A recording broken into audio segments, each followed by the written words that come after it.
Welcome to another video review. Today I'm looking at the Thermaltake Armor A90 Case. This case is currently available in a black color. Now the styling on this case is very bold and different, but it is extremely well done. As you can see, lots of ventilation here at the top, also at the front. At the top they include a 200mm blue LED exhaust fan, an external serial ATA port, as well as two USB ports. Two more USB 2 ports at the front, as well as the microphone jack, headphone jack, hard drive, and power LEDs, as well as the reset button, and here's the power button. The door on this case is very well ventilated. It's held into place by magnets and swings open to reveal three 5¼ inch drive bays. And note that each of these drive bay covers is ventilated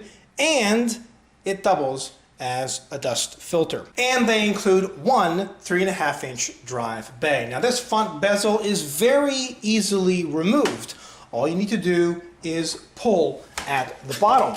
They include a 120mm blue LED fan, but you can replace this one if you wish with a 200mm fan. And note that there is a removable dust filter in the front bezel. The left side panel has a very small window, and you can also install an optional 120mm fan. There isn't anything on the right side panel, but it is stylish. Note that they have a number of punch outs. There's two here at the top and also another couple at the bottom. And they do include these plastic grommets to go around these holes when you actually punch these out. Here's where the motherboard's I/O shield plate gets installed. They include a 120mm exhaust fan. Here are the 7 ventilated expansion slots, extra ventilation. At the bottom is where a standard ATX power supply gets installed. And they include 4 thumb screws, 2 on each side panel. And note that the left side panel can be secured using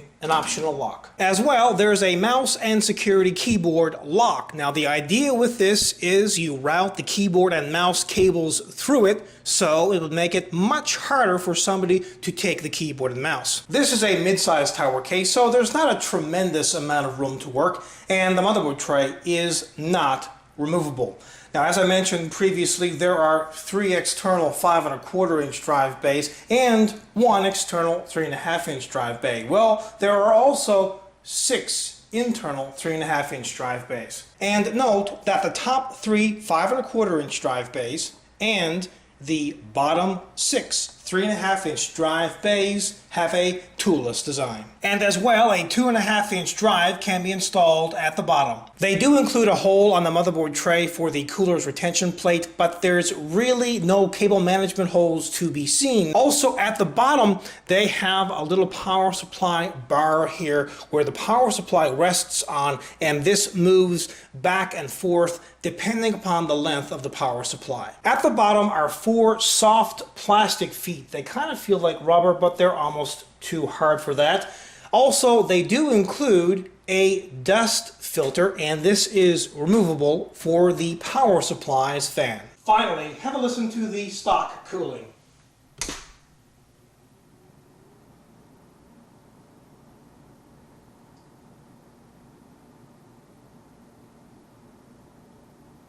If you're in the market for a mid-size tower case and it needs to be affordable, look great, have really good build quality and lots of features, well, this product might just be for you. But it does not come with a removable motherboard tray.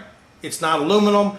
And also there's a door on the front, and I can say that I'm really torn up about cases with doors. That's a personal preference, of course. Oh, and I should mention that the toolless design lever that they have on the 5¼ inch drive bays and the internal 3½ inch drive bays, while it does work quite well, it also comes apart quite easily. So I'm hoping that they will resolve this issue in a future revision of the product. Now, this product really lies somewhere between a great and a kick-ass rating, but overall, I'm going to give it a great rating.